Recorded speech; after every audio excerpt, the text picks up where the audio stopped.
kiếm hồ nam bùa đi rất yên hay cớ lộ bùa thuộc chiếu nhi trên chiếu trên bùa dầm lại tam kỳ hồn bùa hay cần lô chiếu chiếu với liêu gia xây số bùa cánh nghe quân si của phú thiên hùng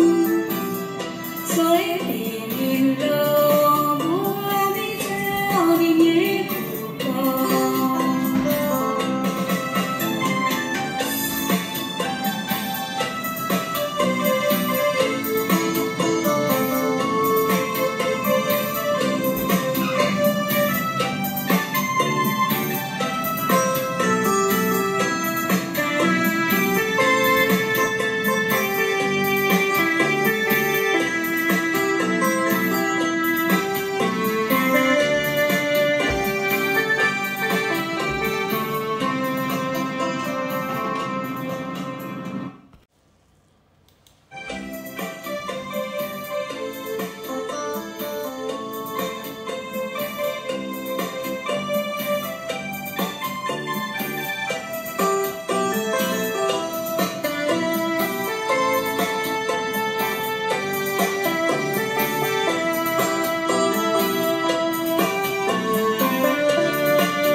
Lường rồi thấy chiếu của nhé chiều chiếu dây sương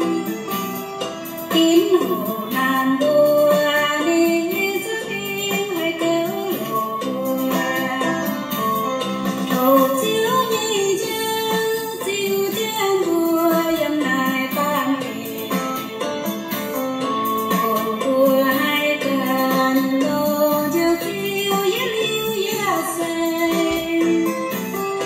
cho bùa cánh nghe quân si của phú thiên hùng soi tìm lô bùa đi theo đi nhé của con.